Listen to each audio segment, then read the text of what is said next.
Recently, I decided to experiment with recording my voice in real time to see if it would not only assist in making the editing process easier, but also make my AI voice sound more natural. Text-to-speech has made leaps and bounds lately, but it could still use some work. I think I'll keep recording my voice for now because, while it is challenging, it drastically speeds up the video editing process. I figure the discomfort and frustration is worth it. That, and I need the practice. I really would like to be more articulate. Hey, Catherine, it's us. Got any new commissions? Specifically one with a huge more attack, perhaps? The more lucrative, the better. You know we're worth it. For quality work and speedy results, choose Paimon and the Traveler. It's always a pleasure to see our two most avid adventurers again. Looking for the next challenge, I see. Actually, we do in fact have a rather urgent commission that is still open. Having read the details, however, I don't believe you'd consider it to be lucrative. Don't worry about that. We were just kidding. So what's the situation? To put it simply, the requester is looking for a temporary replacement actress for their musical. The original cast member ran into some issues and is currently unable to perform the role. But the troupe has also been experiencing some financial difficulties, so unfortunately they cannot afford to pay the replacement actress. That does sound like a tricky situation. So basically they're looking for a volunteer? That's right. Our adventurers reached out to many actresses, but none of them were willing to take the job. There are only a few days left until the performance. If they can't find someone in time, they'll probably have to postpone the show. And delays tend to create all sorts of new problems. Got it. Oh, this one's a doozy. What do you think, Traveler? Any ideas? Even if we took the commission, neither of us have any experience starring in musicals. Very true. If you're interested in helping, why not start by having a chat with the requester? He's right over there. Maybe you can't fill the role yourselves, but you might be able to help him figure out another solution. Maybe there's something he hasn't thought of. Oh, it's that guy, huh? No wonder, he looks like he just ate a sour lemon. Got it. We'll go talk to him. Paimon approves, let's go!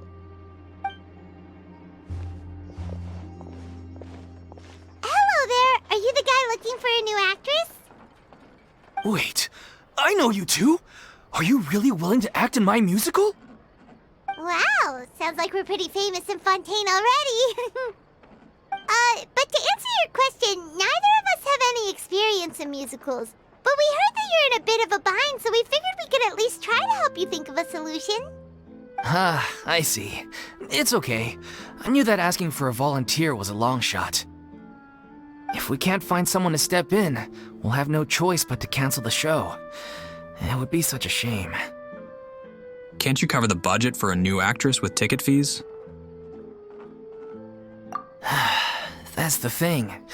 We're not some high-profile theater troupe, just a group of amateur enthusiasts. All our sets and props are very crude. We're grateful enough just to get an audience, never mind ticket fees. If we had a way to make this profitable, things might have turned out differently. But now, it looks inevitable that we'll disband. Disband? You're splitting up the troupe? Oh, I guess the lady at the Adventurers Guild didn't tell you? Yeah, this is supposed to be our final show together as a troupe. One last show. And after that, we go our separate ways. So we were really hoping to end on a high note. Nobody wants things to just fizzle out. Not after all the time and effort we've invested into it. Catherine mentioned that one of your actresses can't make it.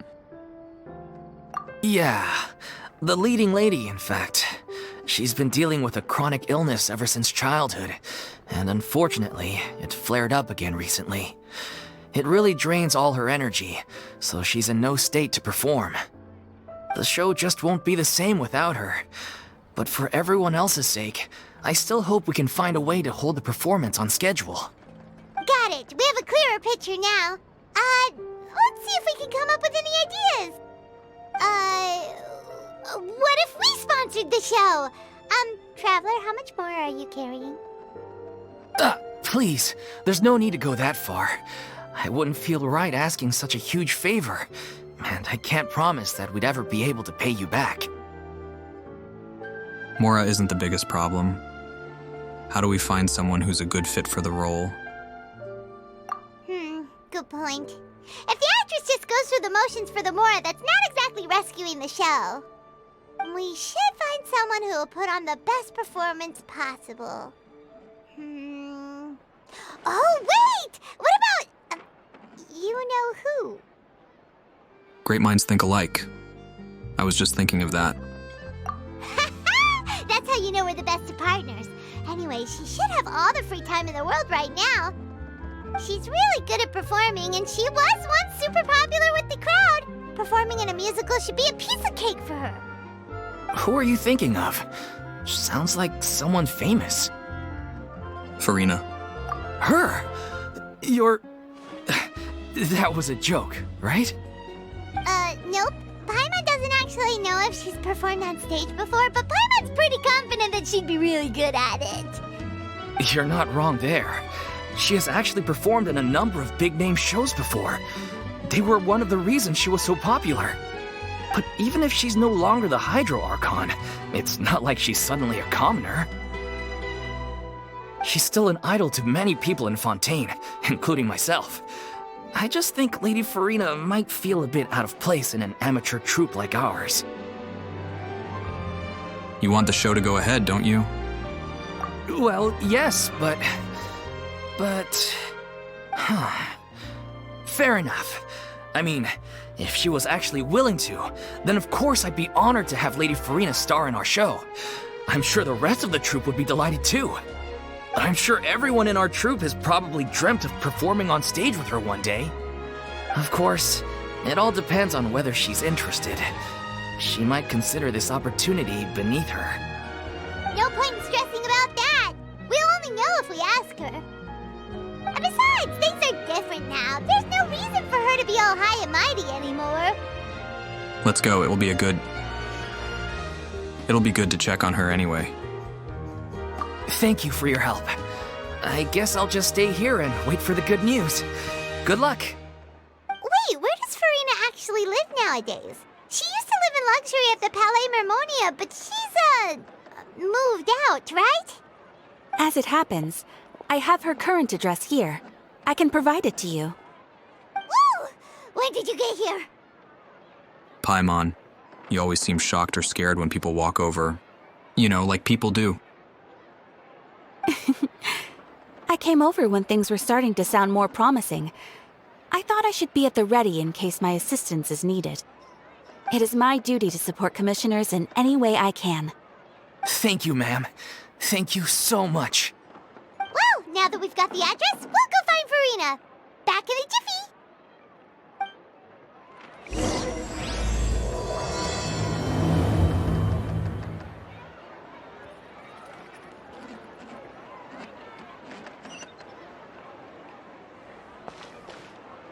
I can't believe they're seriously asking Lady Furina.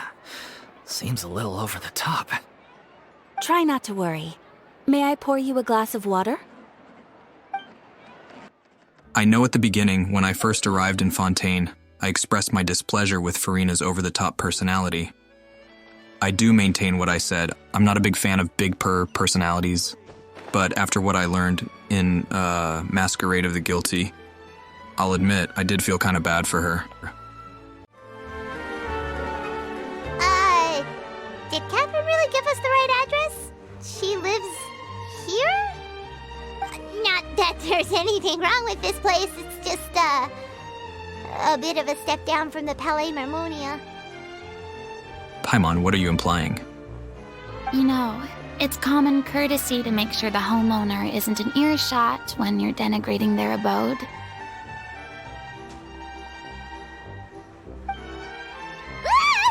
Okay, when did popping out of thin air become all the rage? First Catherine and now you?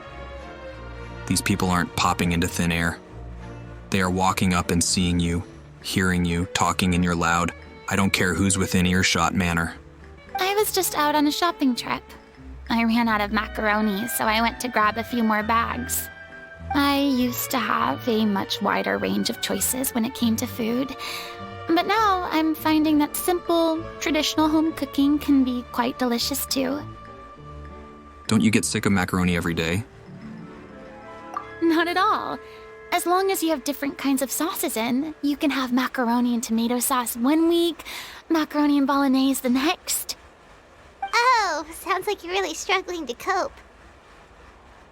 Is it because you have to do all your own cooking now? How rude! Questioning my cooking skills. The audacity! I didn't know that that's what I was doing. I thought I was just asking if you had to cook your own food now. It's not like I have a very eventful life these days. Actually, I barely leave the house. So I don't see how it's unusual that my meals are a little simpler now too. Besides, I'm sure I could master dishes like la lettre faucilor or blubber profiteroles in no time, if I felt so inclined. Ah, there it is. You don't know how to cook. Not yet, maybe, but... Anyway, what are you even doing here? I do hope you didn't come here just to ogle at my fall from grace. Let me first be clear that I'm not taking guests at this time. So if you're just here to clown around, then please be on your way. Shoo! Sorry! We're sorry! Please don't be mad! Paimon was just showing concern for your well-being. Yeah, exactly! What the traveler said! Paimon wasn't trying to make fun of you. Hang on a sec, you weren't exactly holding back either. That's not important. We actually came here to ask you for your help. My help? Well, maybe you're forgetting that I'm no longer the mighty Hydro Archon. I don't even have a vision, you know. Were you ever mighty, though? Sorry. Don't worry, it's nothing that serious. It's just very specific, and you're the one with the power to help. If not you, then no one. You're the only person for the job. Oh? Well, if that's the case, then fine. I'll spare you the lecture about your attitude just now. So tell me, what specifically makes this matter so specific? You tell Furina about the troops, never mind. I see. I knew you couldn't have come all this way just to amuse yourselves at my expense. After all, I was once the brightest star in all of Fontaine, well-versed in all the various performing arts. A mere musical is well within my capabilities. But given the present circumstances, I'm afraid I must regretfully decline your casting request. How come? It sounds like this would be a breeze for you. True, but I have made a decision to retire from the stage.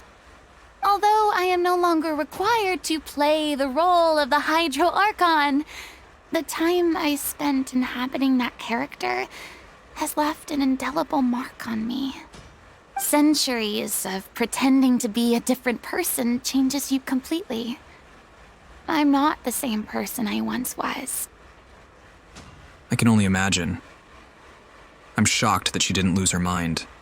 Literally. Of course, that can't be undone now. It's too late, and I have no intention of reinventing myself all over again. But at least I can say that I no longer desire to play any new roles. So that's how you really feel. Paimon can understand. But this is just a one-off part to fill in for someone who's sick. Surely that's okay. Whether it's a one-off or not, it's a boundary that I've committed to no longer cross. If I make an exception to the rule now, I'm just leaving a back door for myself, which would be the same as not having a boundary in the first place. You know what, Furina? I respect your decision. So I'm not going to perform, and that is that. Okay, guess there's no convincing you. Well, Is there anything else we can do to help out the troupe? Otherwise, they'll just have to disband without any fanfare. Do you know any other actors who might be interested in the role? Nope. Short and to the point, okay. I've never been great at maintaining relationships. Besides, anyone I've ever worked with probably couldn't wait to get rid of me. Oh, Furina, that's actually kinda sad. Since I'm just an ordinary person now, they'll probably just laugh in my face if I go asking them for help. You shouldn't assume the worst of people. What's wrong with making one exception? True, but I mean, could you even blame them? I show up out of the blue, begging and groveling for their help with a show they won't even get paid for? Oh, no way. I'm dying from embarrassment just thinking about it. Nope, not happening. Well, is there anything else we can do? This performance really means a lot to the guy we're working for. Have I not made myself clear? You're barking up the wrong tree. I don't want this job, nor do I know of anyone else who would. Sorry. I didn't mean for that to sound so harsh. I wish I could help, really. But if I thought I had the answer to this problem, I would have said so by now. You know, I don't blame you, Furina. I think I'd get a short temper too if somebody kept pushing me to do something I stated very plainly that I didn't want to do. It's all right, Furina. Paimon just wanted to make sure we tried everything. Oh, everyone in the troupe will be so disappointed. Let's try to come up with a plan B. Yeah, I guess that's all we can do now. All right then, we'll see you around, Furina. Toodaloo to you too. I'm going home to take a rest now.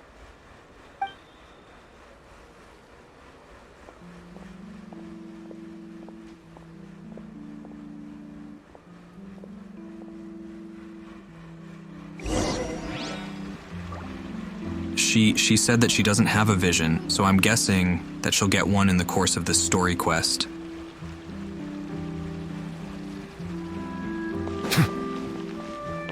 Just like the Wanderer did during his story quest. Was it his story quest?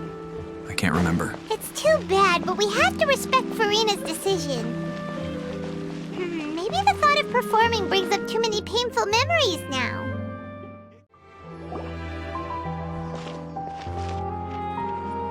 Huh? What's going on? Are they arguing? That's besides the point. I'll ask you again. Why did you start looking for a replacement without my consent? When did I tell you I'm going to take a step back? You didn't need to say it. We've known each other for how long now? We know the signs. But you never tell us about your illness, even when it's clearly flaring up. And that gives you the right to make a decision on my behalf? Shortly after you left, the troupe's lead actress came to the Adventurers Guild. She believes that she's healthy enough to perform. Excuse me, but can you both take a moment to discuss something else for now? The adventurer assigned to your commission has returned. Sorry, I was just dealing with a little misunderstanding. So, how did your conversation with Furina go? Not good. Sadly, it's a no from her. We tried to persuade her, but she wasn't having it. She doesn't want to play the role for personal reasons. I see. Well, circumstances have changed a little, so maybe that's not such bad news after all. You see, our leading lady has just informed me that she's well enough to make it to the show after all. Staging the musical with the full original cast was always the dream, of course. Oh, right! Sounds like everything worked itself out then. Imagine if we had managed to convince Furina to join, only for her to find out she's no longer needed. Yeah, she'd be livid. We'd get the scolding of a lifetime. Jeez, is Lady Furina really so harsh with people? Only joking, calm down. So, guess we can consider this case closed now, huh? Despite the fact that we failed to complete the commission, we were still racking our brains for ideas on the way back here. Look, there's no point arguing with you about this anymore. You've made yourself very clear, so I'll stop looking for a replacement. This is the last chance we have, though. If your illness flares up again, there won't be time to find anyone to replace you. So, are you absolutely sure you'll be able to handle it? The whole team is putting everything they have into this final performance. We have to make sure it goes ahead. Yes, I'm completely confident. I've been taking a new medication from the doctor, and it's working brilliantly. I'll definitely be able to tough it out until the performance day. I share everyone's desire to commemorate all our years as a troupe with a proper farewell show. So the last thing I want is to be left out.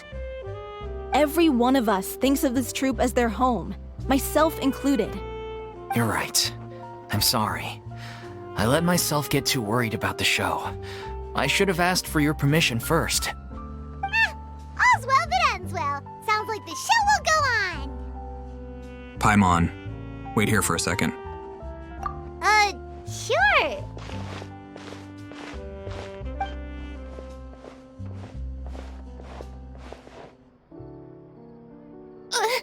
Hey, how did you... I was just passing by because I realized I forgot a couple of items on my shopping list. All right, I'm coming. No need to drag me.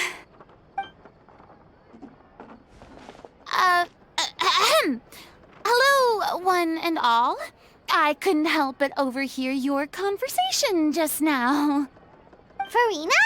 Didn't you say you were gonna take a rest at home? What are you doing here?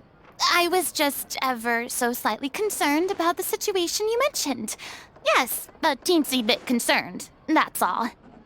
When you came to talk with me earlier, I jumped right to explaining my position and said some strongly worded things. And all before I even had a full grasp of the situation. Anyway, I just feel a bit bad about how it went down. I'm sorry, Paimon. No apology needed. Sometimes you have to speak firmly with Paimon. She can be a bit... to handle. Oh, it's totally fine. Paimon didn't take any of that personally. Then why did you just then why didn't you just show yourself? You really have a knack for asking the most uncomfortable questions, don't you? I felt very sheepish, having had a change of heart after flatly refusing you. And then, to make matters worse, you caught me. But in any case, it sounds like the issue has already been resolved. Yeah. When they said they were gonna ask for your help, I almost had a heart attack. I mean, how could we be worthy of having Lady Furina star in our show? There's no need to think like that. And no need to keep addressing me as Lady. Just Furina is fine. I was wondering, if this troupe is so important to all of you, why does it have to disband? If the difficulties are purely financial, then there must be a solution. You could put the shows on pause while you look for a sponsor, for instance. Everyone seems so devoted to the troupe. I'm sure if you keep chipping away, you'll find a way through. We all want to believe that, but some things are just beyond our control. Everything's been going downhill ever since we lost our director. She was the heart and soul of our troupe. She kept us going. Her name was O'Reilly, and she was the founder as well as the artistic director of our troupe. And tragically, she was a victim in this serial disappearances case. What? That's actually how I recognized these two. It was all thanks to their efforts that the true culprit was brought to justice. But still, no sentence can bring our director back to us. She was a loyal fan of your performances, Miss Furina. They were what first inspired her to get into musical theater. A question just occurred to me. If the people of Fontaine were originally Oceanids, and when they get dissolved, they turn back into Oceanids, can the ones who were dissolved be brought back? Or are they just gone forever? Just something that crossed my mind. She rallied many people around her who were destitute or had lost their sense of purpose in life, and convinced them to join her troupe. She wrote her own scripts, acted on stage, and mentored each and every one of us. People loved our performances back then. We seemed to be going from strength to strength. Things were really looking up for us. And then disaster struck. Yeah. After that, the entire troupe fell into disarray. None of us know anything about script writing, let alone how to handle the business side of things. We've been doing the best we can. But despite our efforts, things are slowly but surely falling apart. It's agonizing. But ultimately, we'd rather end things now on our own terms than stick it out to the bitter end and watch all our dreams turn to dust. Oh. That's so sad. What a terrible waste. A gifted artist from humble beginnings who achieved so much and no doubt had much more to give. And then her life was so cruelly taken. I suppose it's fair to say then that this final show, besides being your farewell to the stage, is also your final gift for her? Yes, exactly. We all miss her terribly. Well, good thing I followed the traveler here. After hearing this tragic tale, I can no longer stand by and do nothing. Furina. I know what you're thinking, but I by no means plan to cross the boundary I've set for myself. Besides, they're no longer looking for a replacement anyway. I can, however, provide some artistic guidance from the vantage point of a highly experienced audience member. Prediction: this woman who claims that she's fine will have a medical incident, and Furina will have to step in and take over. But only if you feel this is something that would help, of course. Oh, most definitely! We'll take any guidance that you can give. We unfortunately don't have any budget for a consultant, though. Will that be a problem? I don't need any compensation. All I'd ask in return, if you're willing, is that you tell me some more about the life and work of your late director. Something I've begun to realize since my departure from the Opera Epiclese is that there's a lot you don't see when you observe everything from on high. The law only judges criminal behavior and does not weigh human emotion. The court's verdict can settle the question of criminal liability, but what about all the unresolved emotions of the parties involved? What happens to them? A verdict can bring emotional catharsis. They come pouring out and flow away into infinity. An interesting answer. But if you ask me, I think all emotion shall ultimately return home to the heart and slowly settle with the passage of time. Take, par exemple, how this troupe pines for their late director.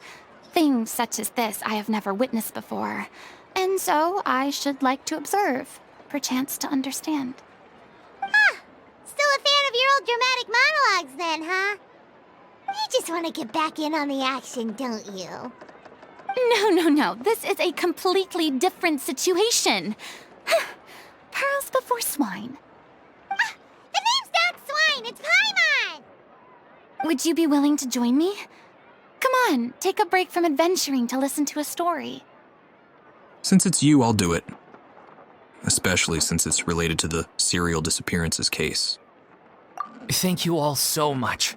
Our director was a huge fan of Miss Furina's performances, as of course we all are. All right, follow me. We'll go to our usual practice space. Please excuse the size. It's a little on the smaller side.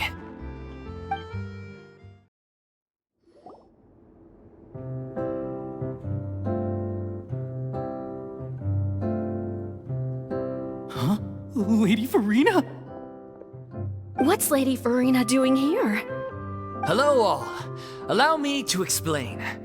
As of today, Miss Furina will be supporting our production of The Little Oceanid in the role of artistic consultant.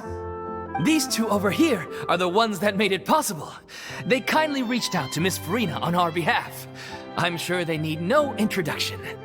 You bet! That was the trial of the century!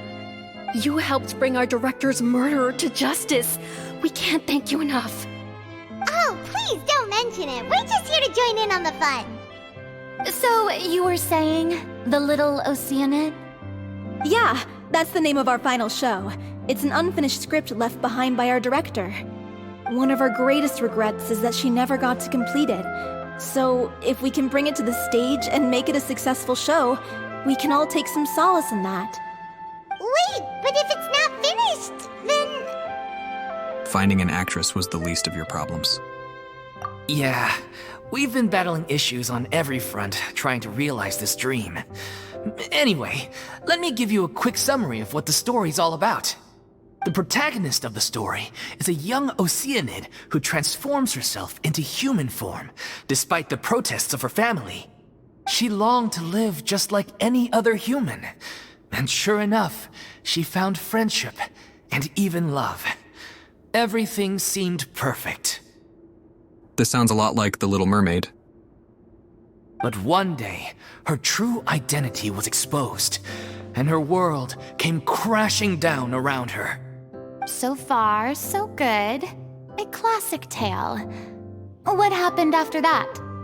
That's one of the issues we've been trying to deal with. Unfortunately, this was as far as the director got with her script. We need a proper ending so we can bring this musical to the stage, but people have different opinions on which direction to take it in. We still haven't decided between a happy ending or a true-to-life tragedy. That is the dilemma. Instinctively, I would want to go with the happy ending, but those can often be perceived as unrealistic. However, the tragic ending, while more real, true to life, it's, well, tragic. By true to life, you mean the director's sudden disappearance? Yeah, like they say, truth is stranger than fiction. But then there's the question of whether we really want to use the stage to pass our raw pain onto the audience. Isn't that the best type of performance? Exactly. A lot of the time, people come to watch a show just hoping for some light entertainment. We have to consider their emotional stake in this, not just our own. Fair point. I mean, nothing bothers me more than when I go to a show for some light entertainment and then it winds up leaving me heartbroken. And one last thing. We're still waiting on confirmation from two of our main actors. The first is Paulo, who plays the protagonist's lover. He's locked himself away to focus on writing an ending for the script, but the deadline's passed and we still haven't heard from him. The other is Villemont, who plays the main antagonist. He took the director's death pretty hard. Hasn't set foot in the city since. So, it seems like you have 3 missing actors. Well, potentially missing actors. I mean, the woman who is sick, who you wanted to replace. The guy who's writing a script that you might not use. And then some dude who just vanished. My God. He did write to us, promising that he'll be there for the final performance, but we haven't seen or heard from him since. So we're not really sure what to make of that. Interesting. Huh. Although, now that we have Miss Furina helping us, maybe we should take the opportunity to get everyone back together. What opportunity? What do you mean? Maybe you're unaware, but your name has always been like a rallying cry for us. Our director was constantly singing your praises. All of us look up to you as a role model. Oh, stop!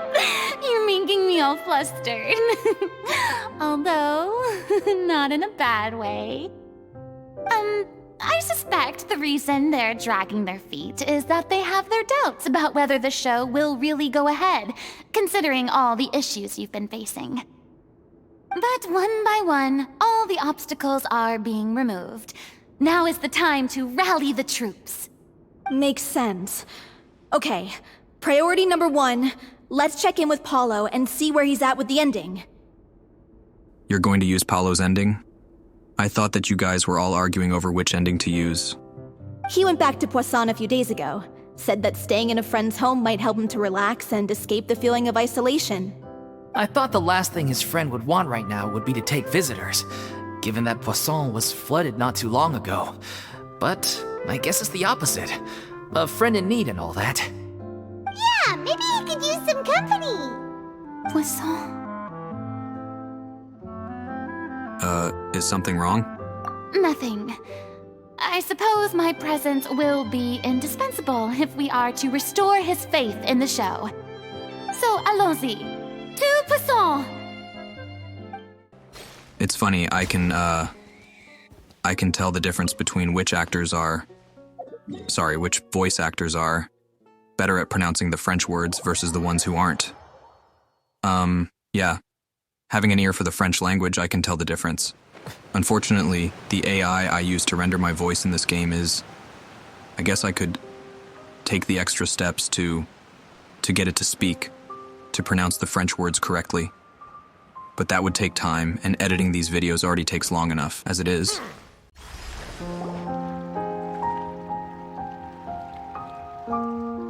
If I remember correctly, this is where he's staying. Who is it? It's me. Is the script ready? You came all the way here for that? All right. Forget that for now. Just come on out. We've got some great news. Nice try. Look, just give me some time, okay? I'm just wrapping up this last part of the script. I'll be out once I'm done. Okay then. Looking forward to your masterpiece. You caved awfully quickly? What if he's lying? So, as expected, he's missed the deadline. The ending is one of the most important parts of the show.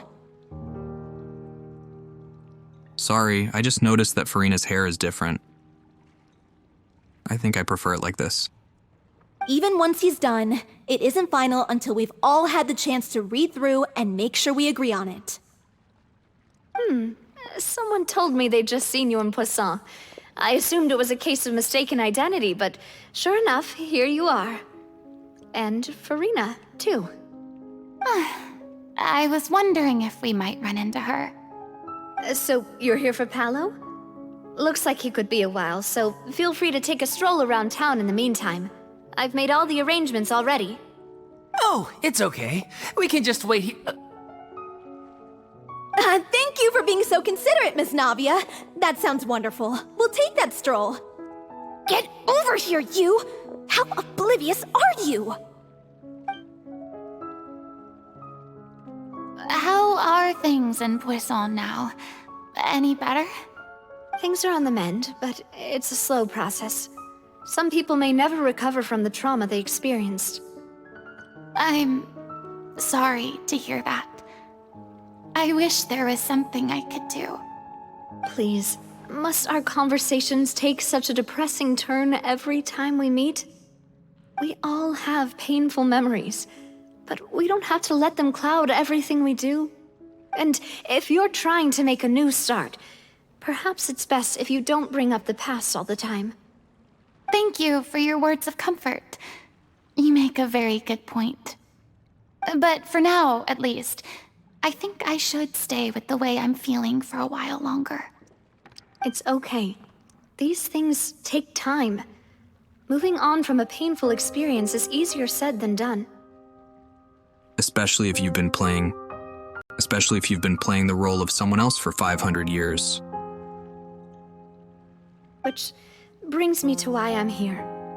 I thought you should probably know that not everyone here is ready to forgive and forget after the Hydro Archon's inaction in the face of catastrophe. To avoid upsetting the peace, I told the townspeople that everyone here is a member of the theater troupe, and that you are just an actress playing the role of Furina. It's not a perfect solution, but hopefully it means you won't have to lie low while you're here. That's so thoughtful of you, Navia. Well, what do you expect? I am the courageous and considerate president of Spina di Rosula, after all, like my father before me. Anyway, that was all. Look after her now. Got it, Navia. Thank you. Off we go then. Let's take a look up there. I don't have any friends that I can be frank and honest with, so maybe she's right.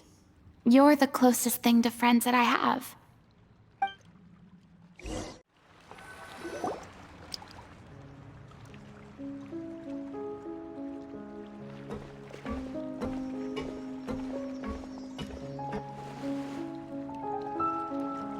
I'm so grateful that Miss Navia was so understanding. To be perfectly honest, I didn't know if I was ready to meet her. It's always easiest to just run away from your problems. But that never fixes anything. You can't get around the obstacles without facing them. So that's why you were nervous when they brought up Poisson. Yeah. I'd be lying if I said I wasn't scared of coming back here. Interesting. I thought that much was obvious, Paimon. Still, I felt it was something I had to do. As I was saying before, I want to see for myself the things that I never could in the past. I'd be overjoyed if the people here could find it in their hearts to forgive me. But they're more likely to unleash a tirade of vitriol against me, which, of course, I completely understand and accept. So I know that most people don't know what happened in the opera house after the trial. You would think that she'd attempt to let the people of Fontaine know that she wasn't responsible for what happened to their people. Right? I don't know, so that maybe they don't hate her for something she had no control over. I'm sure some people didn't buy Navia's lie. Yeah, I can tell people are watching me. I'm sure some people here see the idea of someone coming to Poisson dressed as the Hydro Archon as extremely disrespectful. I used to be terrified of the gaze of other people, especially when they had suspicion or resentment in their eyes. I guess I wasn't quite ready for this after all. I'm not surprised you're making yourself go through all of this. Maybe you've taken on a bit too much in one go. I can't let myself see only the things I want to see. How would that make me any different from before? Look! There seems to be a crowd gathering over there. They are not staying quiet either. Probably time we made a move. How about we check out Spina di Rasula's ship? We should have a view of the whole of Poisson from there. Yeah, I feel like that crowd is mere moments away from becoming an angry mob.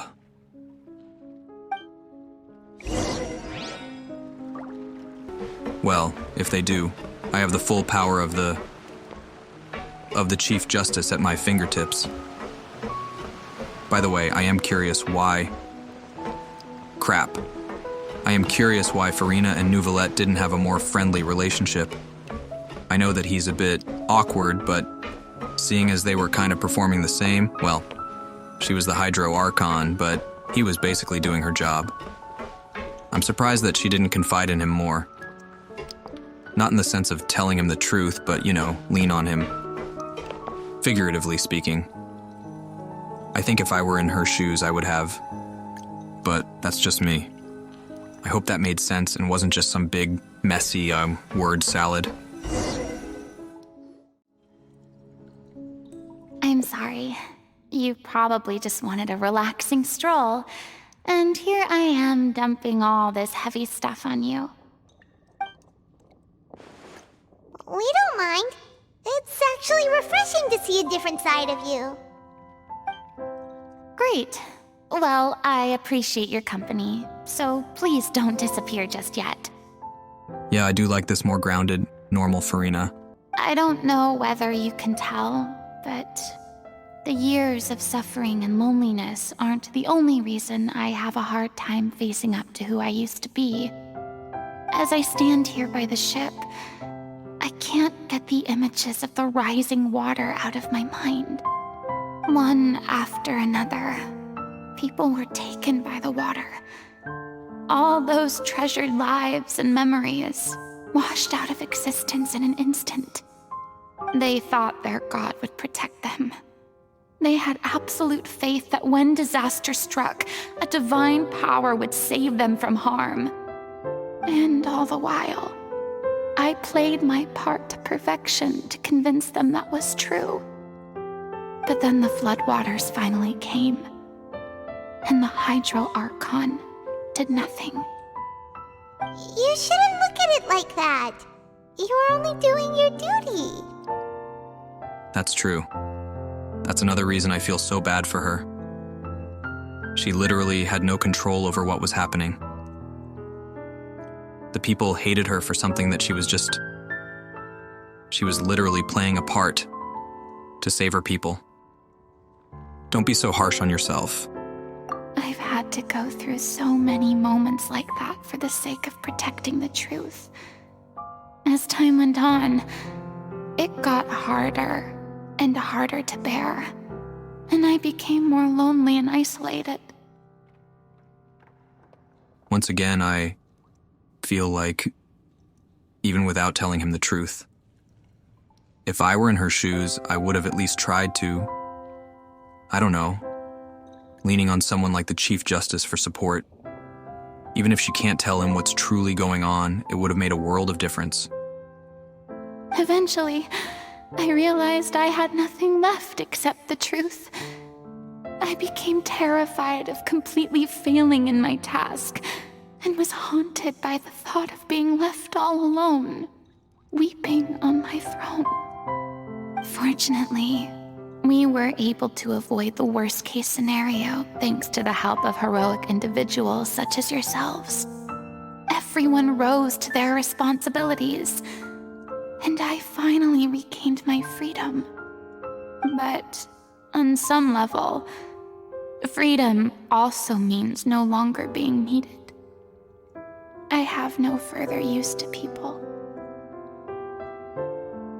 I have a question. How long had she lived before Focalor asked her to play the role of the Hydro Archon? Like, was she forced into that role as soon as she was born? Or did she have some form of existence before that? Paimon would have never imagined you'd see it that way. Think of your freedom as your reward, Reward? because now you can finally speak your heart. You don't have to be anguished and alone anymore. I guess so. Back then, I didn't even dare to dream about having someone to confide in. I was scared of someone recognizing me for who I truly was, and exposing the secret I swore to protect. Believe in the Furina you see on stage. She is the one you can trust. I had to keep all my feelings, all my curiosity about life to myself. No one could be allowed to know. That's what I really meant when I said I'm no good at maintaining relationships. So that's where you were coming from. Paimon totally thought you were just a bit of a diva at heart. Could you please get off my case? I don't know what's gotten into you today. I'm making an effort here. You could at least try to do the same. Ignore Paimon. She can be incredibly obnoxious and insensitive sometimes. Do you feel better having gotten all this off your chest?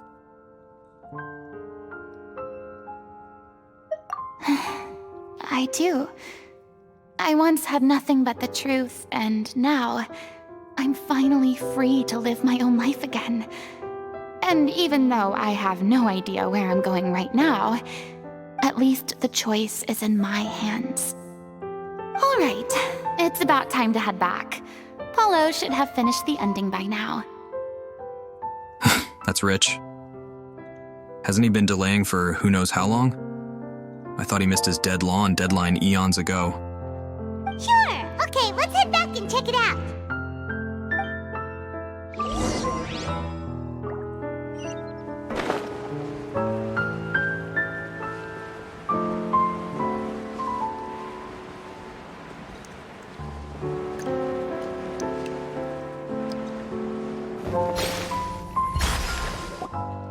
Didn't you say you needed to watch what you eat? You're supposed to be cutting down on fried foods, not wolfing down copious quantities of fish and chips, you know? Come on. It's not every day we get to dine at Spina di Rosula's expense. Can you believe how generous she is? I'm not about to pass on free food. Anyway, my character doesn't need to be slim and good-looking. That's your job. Are you kidding me right now? It's not your character's health I'm worried about, it's yours. I've spent my whole life battling the effects of ill health, and it kills me to watch you willingly ruin yours by filling yourself up with junk all the time. Oh no, looks like they're arguing again. We're back! Could you maybe put your differences aside for a moment? Ah, you're back. We've been enjoying Spina di Rosula's VIP treatment in your stead. Paulo's nearly done. We shouldn't have to wait too much longer. Great! So you were discussing your characters, right? We heard she's playing the Oceanid who turns into a human girl. What about you? Me? I'm an Oceanid too. He was originally supposed to take the form of a crane, but he outgrew that role. Well, the costume at least.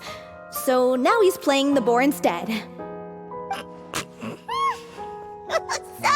Sorry. Paimon, that's so rude. The boar's not a bad character, actually. He's the one who raises the little Oceanid, yes? That's right. He has some pretty memorable lines too, like when he imparts some solemn words of wisdom to the little Oceanid. If you become human, you can reveal your secret to no one. You will face suffering and loneliness. Is this truly what you want? Wait, that sounds kind of familiar. It's the most important line in the whole script. I think it's a symbolic statement about our director's life and legacy. She kept quiet about all the trials and tribulations she faced in running our troupe, allowing us to devote ourselves fully to performing. It was only after she was gone that we realized how tough her job really was. You mentioned earlier that the troupe is like your home. Yeah. I was born with an incurable illness, and once my family found out it couldn't be treated, they decided they didn't want me anymore. Are you serious? That's horrible. I spent some years taking whatever work I could find and trying to manage my illness with various medicines. But whenever I had a bad flare-up, I'd be lying in an alleyway for days at a time. It was like that until the director found me one day.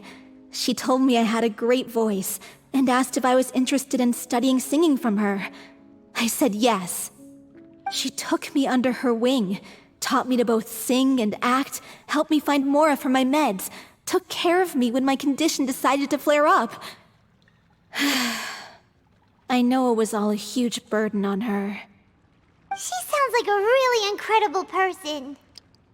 She really was. She gave everything she had to her troupe and the people in it. All of us were so proud to call her our director. I was a lost child too when she found me. As the child of a murderer, my parents weren't around when I was little, so I got sent to an orphanage. The other kids were always picking fights with me. They'd say things like, "Come on, you must be pretty tough if you're the son of a murderer." It was just to taunt me, though. I was an easy target, and they knew it. One day, I got beaten up so bad that I just couldn't take it anymore, so I ran away. I lost all faith in humanity by that point. Thought the whole world was out to get me. Let me guess. Fortunately, the next person you ran into was the director. Yeah, for the first time in my life, I was somewhere I felt safe. And I promised myself I'd stay here until the day the group parted ways. The day you hoped would never come. How times change. Oh, you're finally done? Get your butt over here. There's someone I need to introduce you to. This is our new artistic consultant, Miss Furina. Furina? The Furina? Oh my god, how did you manage to wrangle that? Please, the honor is all mine. I was profoundly moved to hear about your troupe and your wonderful director. I just wanted to do something to help. Same here. Even so, this is just... Oh, wow. I'm sorry. I'll try to calm down. Now, where was I? Ah, yes, the script, of course. Let me give you a rundown of how the story unfolds in my version of the script. I'm sure you're already familiar with the beginning of the story. A little Oceanid decides she wants to become a human against the wishes of her family. She finds love and friendship in the bustling city. But then, disaster strikes. The people start to notice that all the fresh water in the surrounding area is slowly disappearing. The soil is becoming arid, plants and flowers are withering, and the people begin to panic.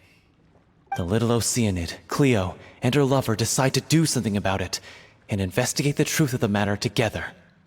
In the end, they discover that all the waste and pollution created by humans over the years has caused the fresh water to flee the land, as if driven by a consciousness of its own. Consciousness? You mean the water is sentient? Water as a conscious entity. There's actually quite a few stories that explore this theme. Since the little Oceanid is a water spirit, she immediately understands how the water is feeling.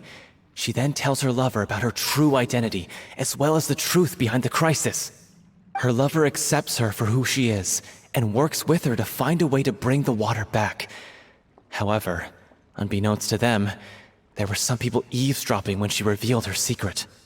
The little Oceanid is accused of being directly responsible for driving the water away, and faces the greatest dilemma of her life. And then? In the end, she makes the brave decision to sacrifice herself to save her lover, and the rest of humanity. Huh? But didn't they all treat Cleo like a villain? Why would she want to save them after that? Well, she mainly wanted to save her lover, plus everyone who'd stood up for her. Through her love for her human partner, she was able to find an even greater love, one that extended to all of humanity. Surely the biggest strength of Cleo's character. There's actually something else that bothers me. You know the protagonist is supposed to represent the director, right? And she never had the chance to become a hero in our world. If we're serious about dedicating this show to her memory, we should make the ending as true to life as possible. What about if the little Oceanid is hounded to death by people who hate her, her lover makes sure her secret never gets out, and humanity continues down the path to extinction? Good God, that is dark. That sounds like too cruel of an ending to me, and perhaps a little irresponsible to present to the audience. That ending would be a perfect mirror to Director Aureli's death, both arbitrary and meaningless. On the day when she went missing, Director Aureli had instructed us all, somewhat out of the blue, to leave the court of Fontaine and wait for her outside the city. We waited and waited at the rendezvous point, but she never came. By the time we returned to the city, she disappeared without a trace. We looked for her. The Gardamex looked for her, but she was nowhere to be found. Increasingly, all the signs seemed to point to her being the latest victim in the serial disappearances case.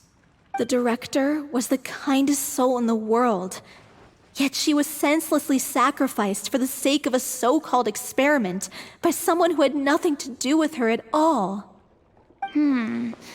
But doesn't the way she suddenly told you to leave the city suggest that maybe she had some sense of what was about to happen? It almost seems as if she was moving you to safety. I've been trying to follow up on that ever since, but all my efforts so far have turned up nothing. Villemont might know something, but he won't open up to me. Villemont? The one who's playing the role of the villain? Yeah. He's been overwhelmed by grief. I think the director's death hit him hardest of all. Grief? Guilt, more like. Also, I have a hard time imagining that anyone took it harder than me. Because, well, speaking of the play being true to life, I was deeply, madly in love with O'Reilly. What? You kept that one quiet. It's time to be upfront with you all. No more keeping secrets from each other. We'll never be able to agree on the ending if we can't be honest about how we feel. I did tell her how I felt once, but she turned me down pretty much straight away. She said that we were all like brothers and sisters to her, and she'd never considered us as potential romantic partners. Not that it came as a shock or anything. It was what I was expecting to hear. So I told her I'd always be there for the troupe, and I'd always be there for her. I said, maybe one day in the future, when everyone's settled into their own lives and on the up and up, and managing the troupe no longer required her constant attention, well, maybe then she could reconsider what she really wanted in her life. And now, that day will never come. Oh, Paulo. So if I'm the one writing this ending, then I'm gonna make sure it does right by O'Reilly. I won't let anyone get in the way of that. In that case, you have to straighten things out with Vilmont once and for all, face to face. We've all had our differences of opinion over the ending, but those two have never seen eye to eye on anything. One of them has to compromise if we're ever going to reach a final decision. Well, if that's where we're at, looks like it's time to go visit Vilmont. Are you ready to face the truth? Honestly, I'm slightly terrified. But for the sake of our final performance, I'll do whatever it takes. Funny you should ask, though. You really do get what I'm going through right now. I certainly do. Come on, everyone. Allons-y! Interesting. I'm starting to question whether or not their director actually got dissolved in the disappearances case. What if she, ran off or something? I don't know. Maybe for some reason directing wasn't her true passion or something. You know what? Forget it. I'm probably wrong. This is tough going. Delphi, are you sure you can manage in your condition? I could ask you the same question. Try to keep up.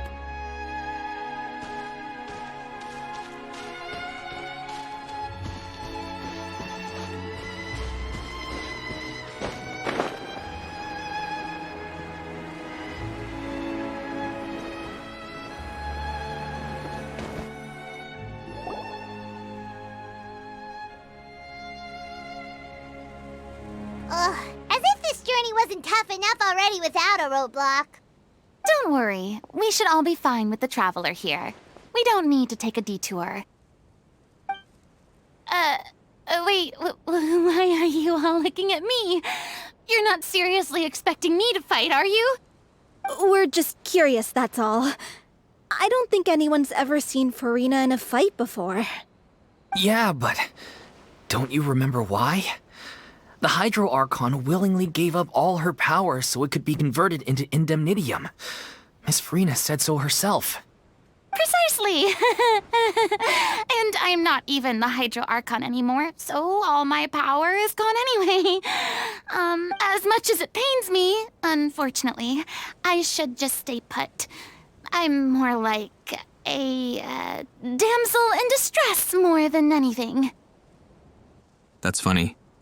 I forgot that the people of Fontaine don't know what took place behind the curtain whenever the Traveler and Nouvellette were having their discussion with Fossolar. Interesting. That sounded so smug. Ugh, secondhand embarrassment is unbearable. C'est la vie. This doesn't require god-level power. Don't you know any self-defense? Hey, lay off, all right? My bluff is hanging from a thread here. I'm sorry. I got carried away. Please help us out, would you? The Traveler's face. Funny. Aw, too bad. I was so pumped to feast my eyes on fight mode Furina. Sorry to leave all the heavy lifting to you. Don't worry, piece of cake. You know, it's very nice of those monsters to wait for us to hash this out.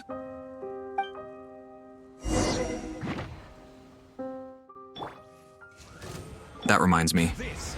Remember back in the day when enemies would attack while you were trapped in dialogue? That was annoying. On one such occasion, I was killed and my game bugged. I remember spending an ungodly amount of time trying to get to the waypoint. But it was directing me to the center of a mountain that didn't have an opening. I remember it like it was yesterday. I was in the middle of part 2 of Zhongli's story quest. One of those annoying spinning, I don't know what they're called, but they look kind of like, I keep seeing a Pokemon character in my head, but I don't know anything about Pokemon, much less what the characters are called. I will have order. Bravo! Good show! You certainly live up to your reputation. Yeah, thank you. Anyway, the path is cleared now, so onwards and upwards.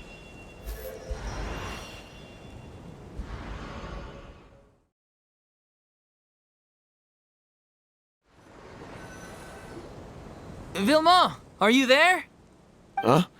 Oh, it's you guys. Wait, what's Lady Furina doing here?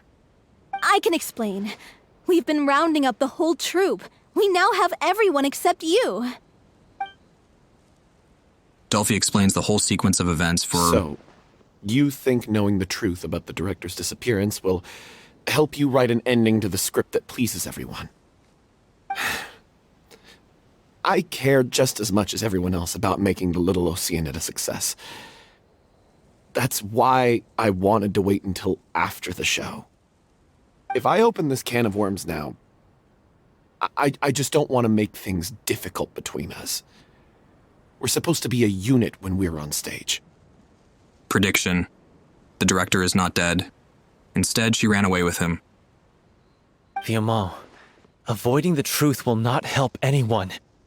Unless you mean to suggest that Aurelie's death had something to do with you. I don't want to talk about it. Listen, Vilma. I used to think that my love for Aurelie was a point of shame. I never brought it up to anyone. But now, I've made up my mind to put it all on the table. I'm prepared to face everything, to sacrifice everything for the sake of the show. The Little Oceanid cannot be complete unless we do justice to Aurelie on an emotional level. This is why people think of you as not being the smart one. As you all know already, the troupe was kept afloat not from ticket sales, but donations from the audience. Of course, that was nowhere near enough. We took on side jobs when we weren't performing, but even then, the troupe's financial situation was pretty dire. So, anyway, one day after a show, a merchant came to me and offered us a huge sponsorship. In return, we just had to provide the audience with their drinks during performances. It seemed like a win-win, so I said yes to it on the spot without consulting the director.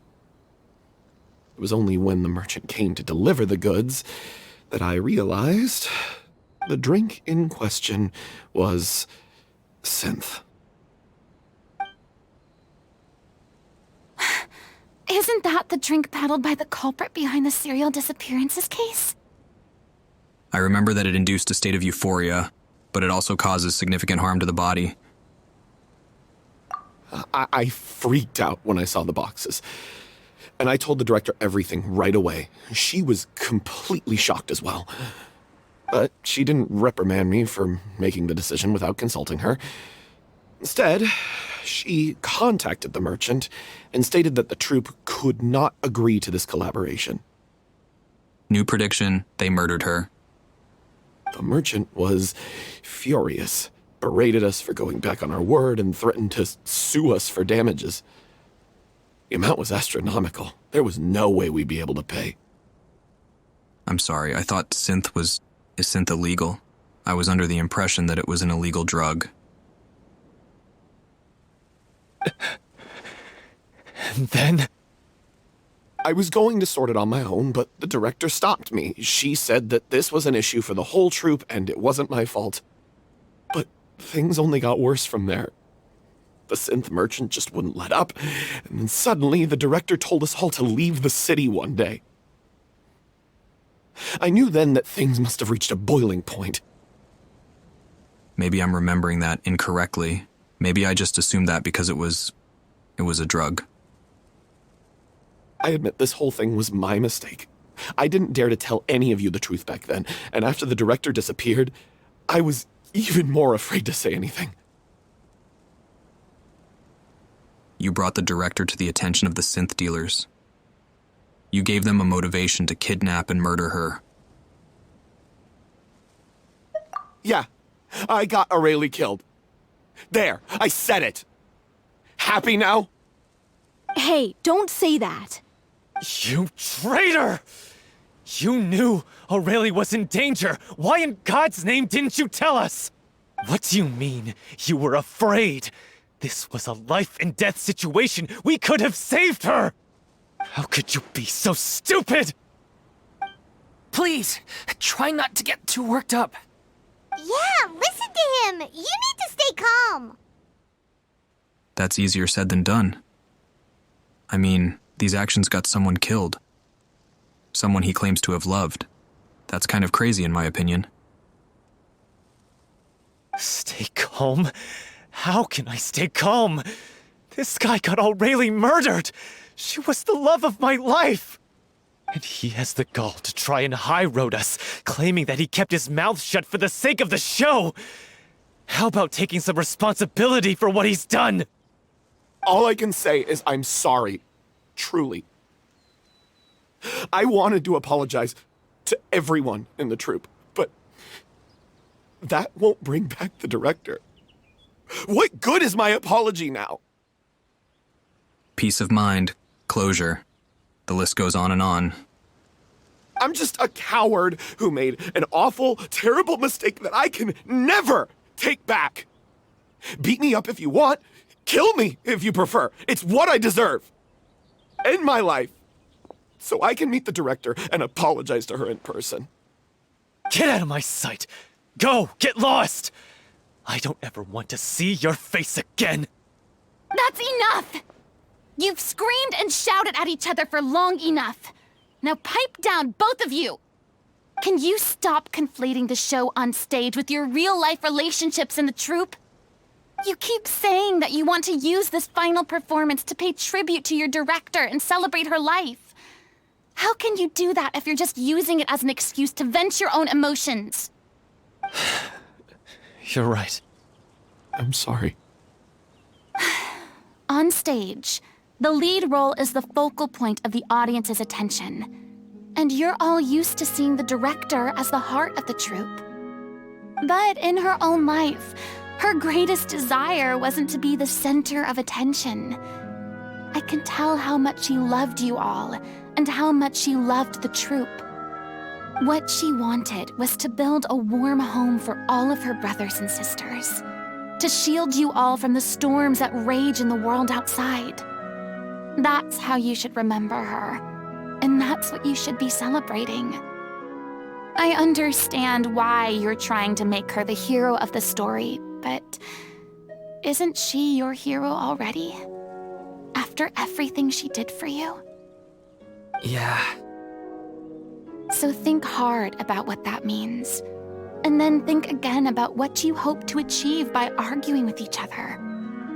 If you really hate each other and can't reconcile your differences, then you could just call it quits now. Why bother with the final performance if the group is already fractured? But you can't bring yourself to do that, can you? You care too much about Director Aurelie and the home she built you all to let go. What are you laughing at? I don't see what's so funny. Sorry, I didn't mean it that way. It's just that, for a moment there, it felt like our director was back with us again.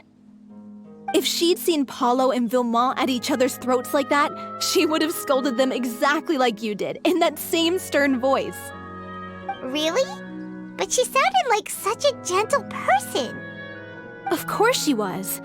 Even her harshest lectures came from a place of kindness, and it showed. She really was a truly outstanding person. What you said, it really puts everything into perspective. I'm truly sorry. I really meant for this to be a genuine apology, but I ended up making it all about me and my self-pity. It's all right. Let's save all this for after the performance. So, the ending. What are we gonna do about it? Clearly, everyone needs to take a step back for now and reflect on what really matters. When emotions are running high, things get lost in the fray. The end of the story needs to focus back on Aurelie herself. She's the true star of the show. It might actually be possible to find out more about her fate. What do you mean? The Traveler is right. You once investigated that underwater synth base and recovered items belonging to the victims. If you could find anything that Aurelie left behind, perhaps we can get a better sense of what she went through in her final days. You really think that's possible? I trust that nobody would object to the ending of the story being based on Aurelie's true feelings. No. Well, we'll leave this in your capable hands. Come, let's pay a visit to the Palais Mermonia. The rest of you, head back to the rehearsal location for now and wait for our good news.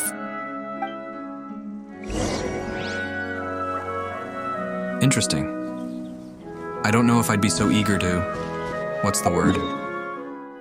If I found out that someone I cared about was murdered because someone else made a decision outside of his field, I'd be pretty upset. I don't know if I'd be so eager to work with that person. I'd at least need some time to think about things. You want to review some recovered items connected to victims of the serial disappearances case? But, that case has been closed for quite a while now. Still, since you were the ones who discovered and submitted the evidence in the first place, you don't actually have to submit an application. Okay, please hold on. I'll have someone dig them out. Sadine sends a staff member to retrieve the box. So, this is all Aurelie left behind. Just whatever she was carrying on her person and this tattered old notebook. Hey! It's full of script lines! And sketches too! Looks like they show where the different props should be placed on stage. Let me take a look. Maybe there's something in here from after she was kidnapped. Aha! I found something. To whoever discovers this diary. Let's see. Looks like she kept a detailed record of her captor's actions. She even mentions the truth behind the experiments on dissolving young women. If we'd had the chance to examine this notebook carefully back then, it would have been a conclusive piece of evidence proving Vachey's guilt. Vachey took so many lives. It's still so unthinkable how many victims he had. I guess Aurelie must have written all of this down in the hope that her records would one day be of use to investigators. Wait, it cuts off. Is something wrong? Her handwriting here gets patchier and more illegible by the line. She probably didn't have much strength left. Her final words are... I'll let you read them for yourselves. Someone else was taken. That makes 6. Or perhaps the 7th. Someone tried to escape yesterday but was caught. She hasn't been seen since. Was that yesterday? Maybe not. I've long since lost track of time. Sorry, I don't know if writing this is of any use or how much longer I can do it for. I can already see my fate approaching, but what terrifies me even more is the thought of seeing the others from the troop here. Have I truly protected them? Sorry. I'm so sorry. I can write no more. She was so terrified. She watched a girl get dissolved right in front of her and had to wait for her own death in silence. She may have been a mighty hero in the eyes of her troop, but at the end of the day, she was only human. I can't bear to think how painful and lonely her final days must have been. Wait. This part on the last page sounds strangely familiar. Flipping through the notebook, the lyrics continue. However, one page has been torn out, folded up, and placed next to the last blank page. At the bottom of the folded up note are 2 new lines Aurelie has written in handwriting much more legible than before, but it seems that they took her both great effort and a great deal of time to write. If you become human, you can reveal your secret to no one. You will face suffering and loneliness.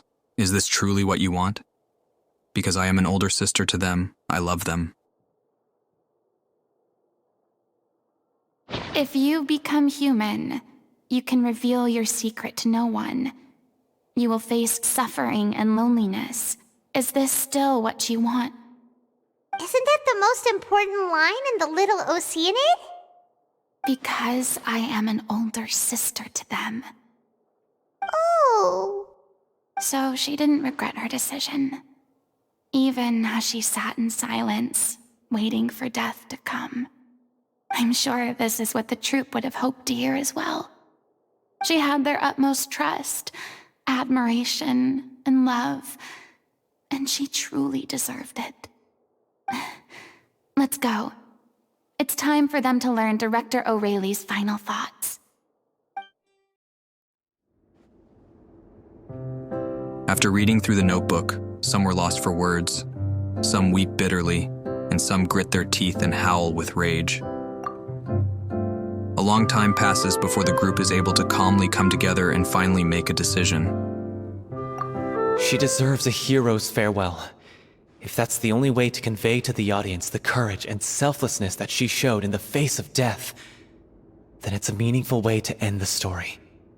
Even in the last moments of her life, she was still leaving a trail for others to follow. She did her best to protect as many people as possible, even if it meant sacrificing herself. We know what choice our little Oceanid would have made now. I don't think any more discussion is necessary. Well, Vilmont, if we put the past aside for now, do you think you can bring yourself to go ahead with the show? I will channel all my regret and put it into my performance, to make this a show worthy of our director. I won't ask for your forgiveness, and you don't need to worry about my feelings. This final farewell show should be about Director O'Reilly and her alone. Then it seems like we've reached a consensus. I have a feeling that this will turn out to be the most mesmerizing performance of your lives. Really? How can you be so sure when you've never even seen them perform before? Paimon, why do you have to ruin the moment? Don't underestimate my experience.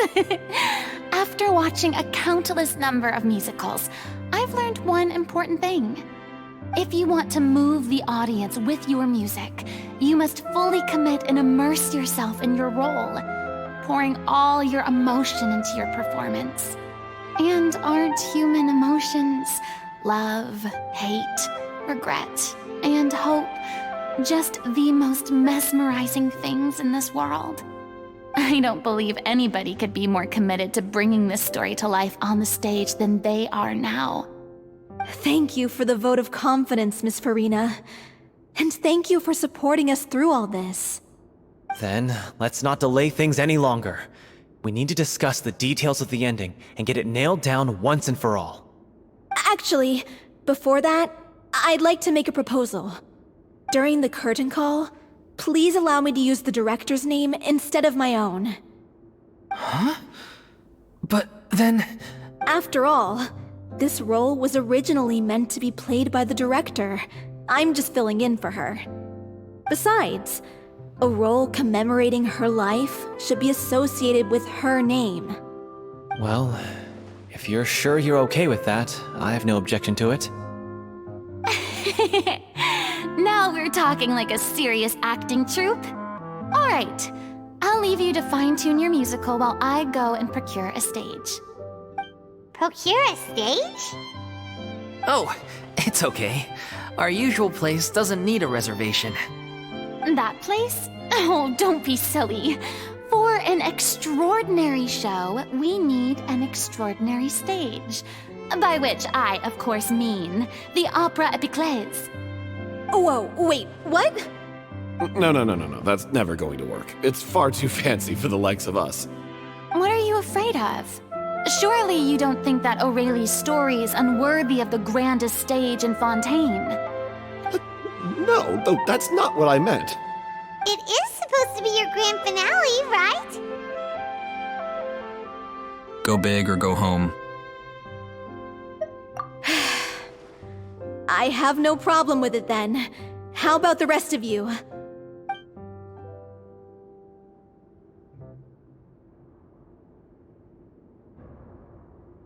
I'll take your silence as a yes. Thank you for giving us this opportunity. It really is a dream come true. Well, then don't disappoint me. If you mess this up, it'll reflect poorly on me too. Come on, we'll need to get the go-ahead from Neuvillette. I know just where to find him. Oh, you do you? Please tell.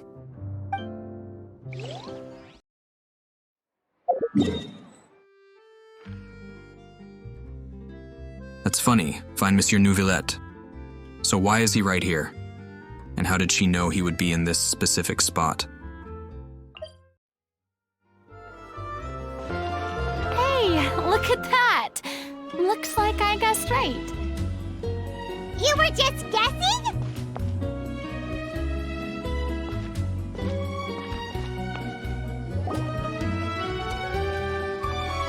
I knew you'd be here. How did you know that? I'm here merely for a short break. It has been a while, Miss Furina. And you too, traveler in Paimon. What might I assist you with today? Gosh, where do I start? Ladies, cover your ears. I would like to book the Opera Epiclese for an event. You see... You share the story of the little Oceanid. I understand.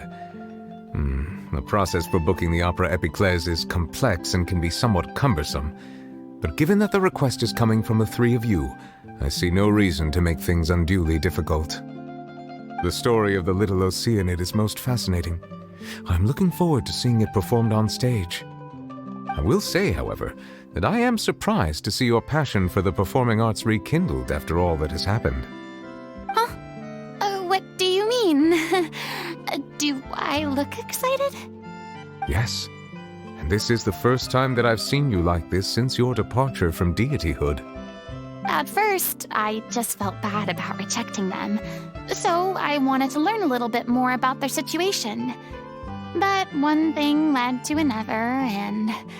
well, here we are.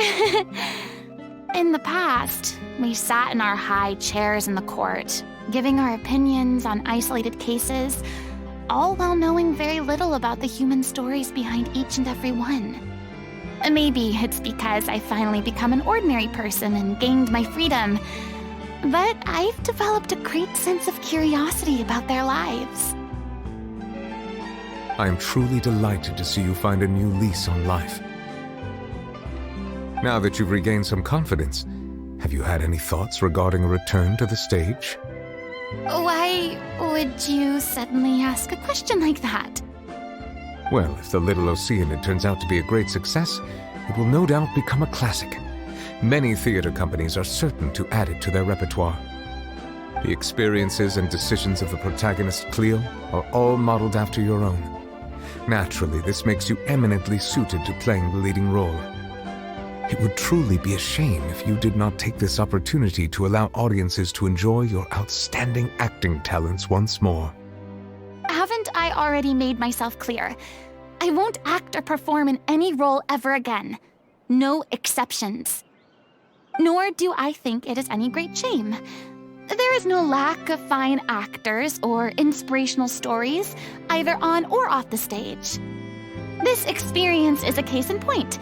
I feel like I've learned a lot, and it has already been well worth the price of admission. I must admit, though, I'm a little envious. They're quite fortunate to be able to bid farewell to their past in such a magnificent manner. I see. Well, I'm glad to learn that you have found a role to play that you enjoy, be it on the stage or not. I sincerely hope the show will serve as the grandest of finales. I will have my staff book the date and mail the relevant paperwork to the troupe once the details are confirmed. Thanks, Neuvillette. You are very welcome.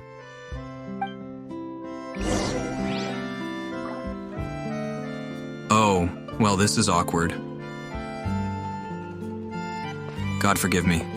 I'm in love with a man and his name is Nouvelette. Technically speaking, he's a dragon, but he looks like a man.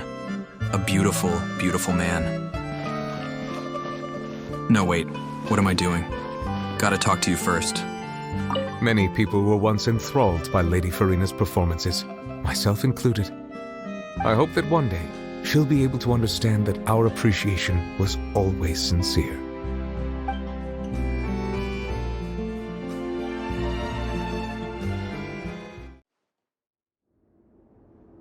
Good news, everyone. It's done. The Opera Epiclese is booked. Thanks to my eloquent and impassioned speech, Monsieur Nouvelette was moved to provide us with a fitting stage for this special performance. We've had to fight every step of the way for this opportunity, but we now have all of the ingredients necessary to stage a truly spectacular performance. A touching story, a magnificent venue, and last but not least, a passionate and dedicated cast. Now, let's work together and make this show the best it can be. This is truly wonderful. The sooner we can finalize the ending, the more time we'll have to rehearse. Fiamma and I just went over some parts of the script and tweaked a few things. I think it's really going to resonate with the audience now. Wow, you two had a constructive conversation? That's great! Communication is vital to any good performance. Look at us. We've come so far. I never could have pictured this scene a few days ago. It's amazing! Even though Furina's still being a bit of a drama queen about it all, she's really fired everyone up! I'm really looking forward to the final production. Please feel free to give us any comments or suggestions you have. We really value your input. Hey, Loic, get over here. Time to practice the opening number.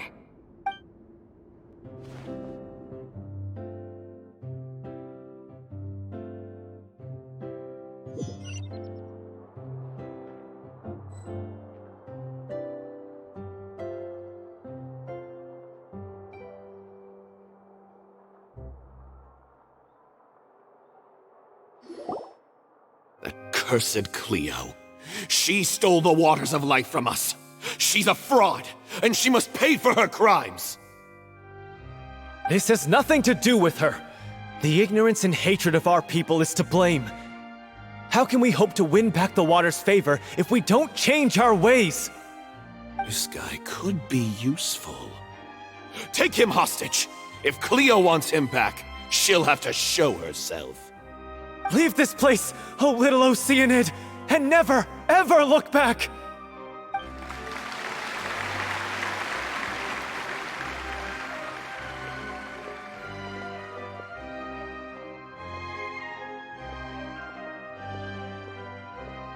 Everyone's really throwing themselves into their roles. I haven't seen such a fine performance in a long time. If only... What should we do? It's almost time for her to take the stage! Why does it have to be now? Hey, what's going on? You're due on stage any second now. Oh no, not again. But why? What about your new meds? Did they stop working? They've been getting less and less effective over time. I've had to keep increasing my dose. And you waited till now to tell us this. What? I thought they cure it. So they were only managing your symptoms? I figured whatever it took to get me through this final performance. How could you do this to yourself? And after that lecture you gave me about not looking after my health. I'm sorry. I've let everyone down. You... This is a conversation for another time. How can the show go on without its star performer? Miss Furina, I'd like to make a request of you. Say no more. If you're sick, you need to rest. I know what you're going to ask. Loic, your character has no more scenes, correct? Oh, yeah. I think my scenes are all done. Although, I do have one more line. But I guess another guy in the troupe with a similar voice register could take it. Why? Please take Delphi back to her place to rest. I'll sing the finale. From the sublime to the ridiculous. After all that, everything's come full circle. Thank you, Miss Furina. I'm so sorry to put you in this position after everything you said. Never mind. What's done is done. It's really my own fault for getting in too deep. No one likes regrets, myself included. Leave it to me. I've watched you rehearse so many times that I've learned Cleo's parts by heart. I do not doubt your acting skills, but please allow me to ask just one more question. After all, this show is dedicated to the life and legacy of our director. What, in your opinion, is the reason Cleo shines so brightly? It's her pure heart. Despite all the pain and loneliness she had to endure, she never once stopped believing in the beauty in this world. Well said. I leave Director O'Reilly in your hands.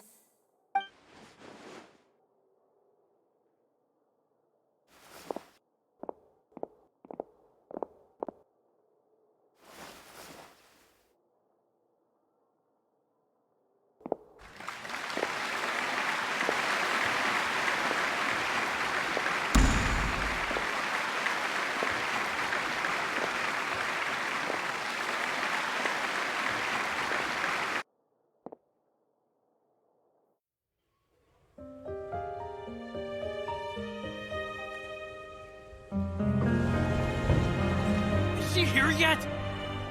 Let's get here! She's not coming! You're wrong. She's here.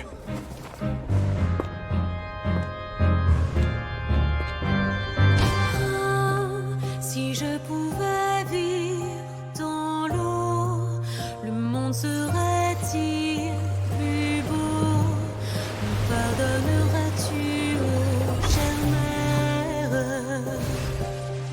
L'eau dans son courant fait danser nos vies, et la cité elle nourrit, ainsi que toi, mon doux amour. But what about your wish? My wish.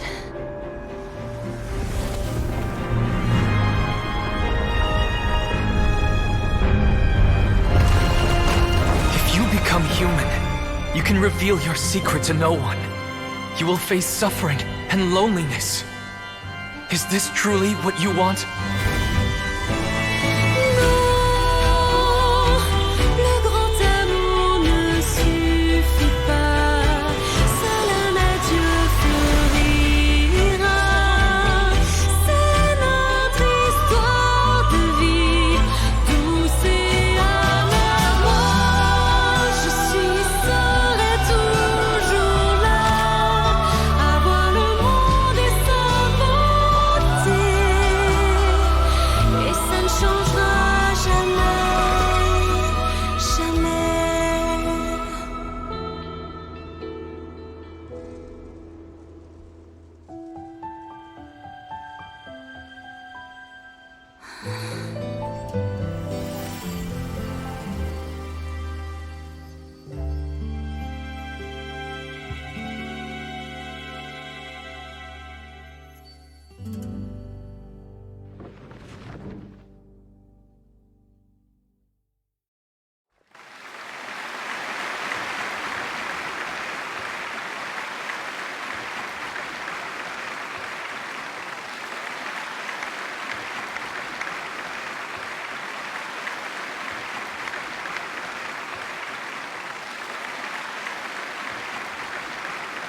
Is it just me? Or was that Lady Furina on the stage just now? She hasn't been seen for a while now. and she just appears out of nowhere? Gotta say, though, her acting skills are as superb as ever. The little Oceanid, Cleo, played by Aurélie Fumont.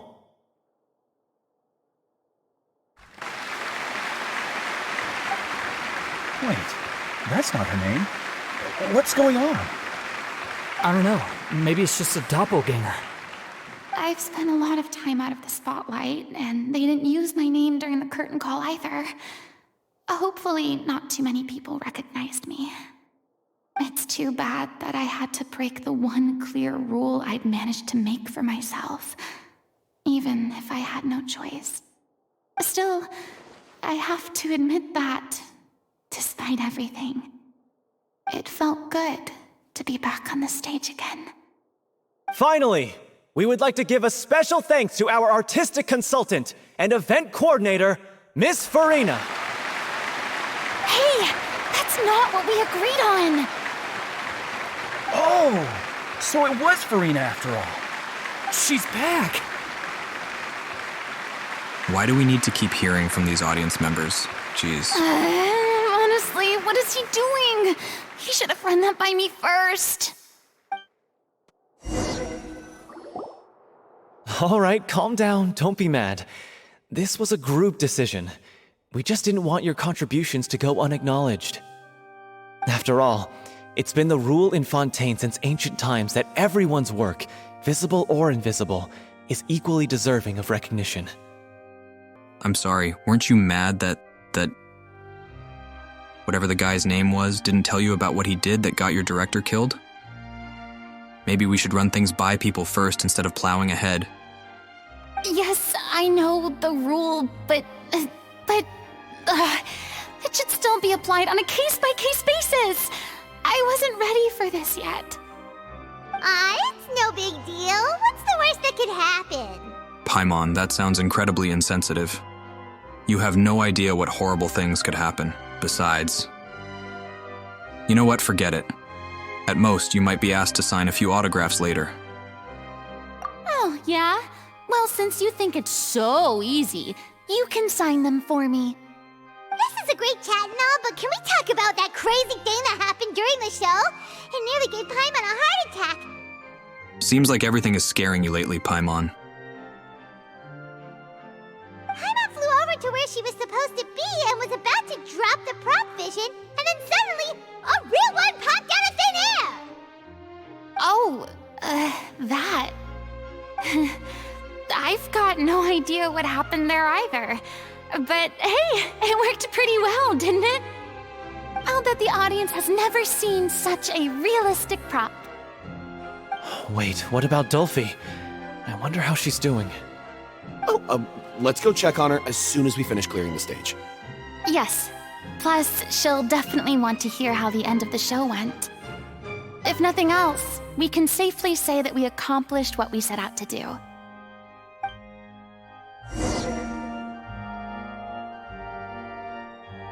That was incredible.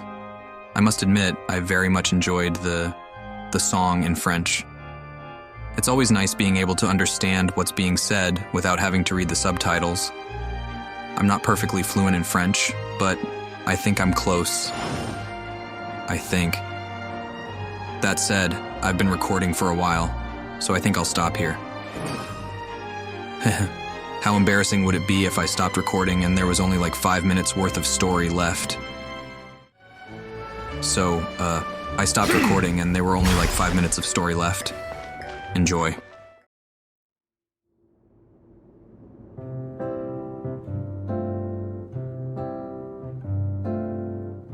Ah, you're back.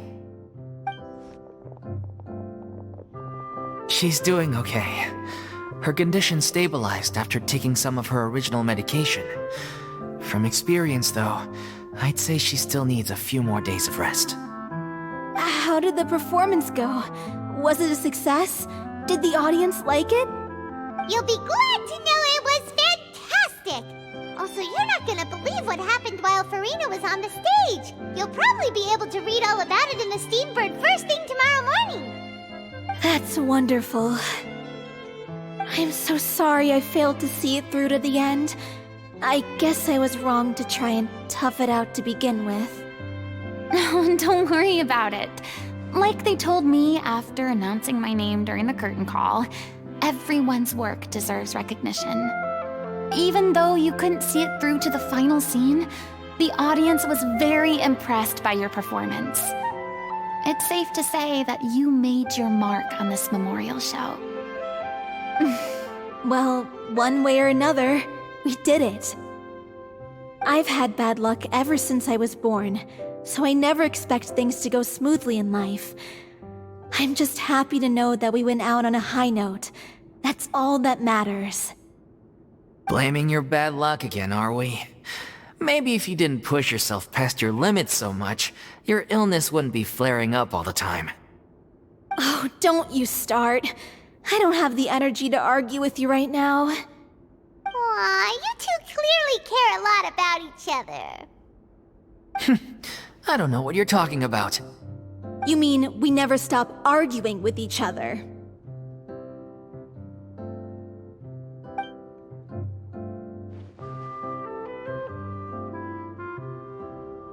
So, any plans for the next step? After the brilliant performance you put on, the reputation of your troupe is sure to spread through Fontaine like wildfire. You won't have to disband if you don't want to. You could capitalize on the rave reviews and license out the Little Oceanid to the bigger theater troupes out there. That would do wonders for your financial situation. No, we should still disband. Yeah, it's what we all agreed to. After all that's happened, I should give you guys some space. But maybe our paths will cross again one day. Hey, don't just walk off!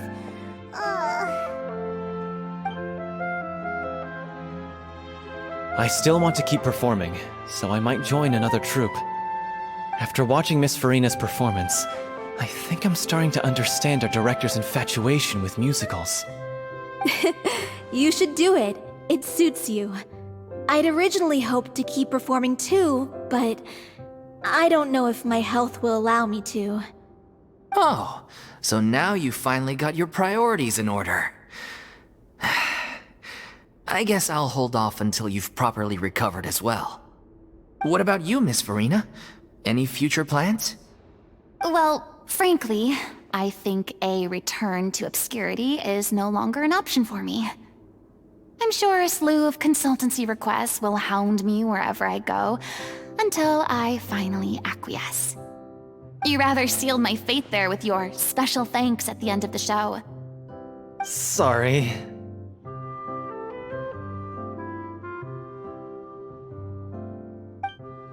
It's quite all right. No need to apologize. What I meant to say is that this whole experience has shown me that perhaps I'm not as averse to a return to the stage as I'd previously imagined. Maybe Nervillette was right. Maybe Cleo is the right role for me. I still don't wish to pretend to be someone else, but I do have a desire to express myself.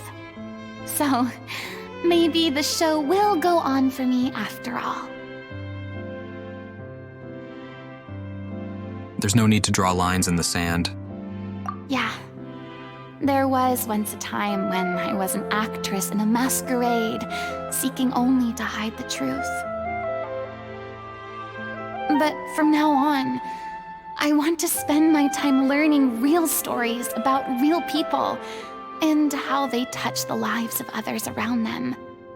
I want to watch them blossom and wither, see them refined on the page, retold on the stage, and remembered long into the future. I'm sure this is what captivated director O'Reilly as well. Sounds like you're ready to stop running from your true calling. The more you get out into the world, the more you'll discover what a fascinating place it is. Next time, I'll invite you to join me. Then it's a deal. If a vision is a gift from the gods, then I should do my best to honor it.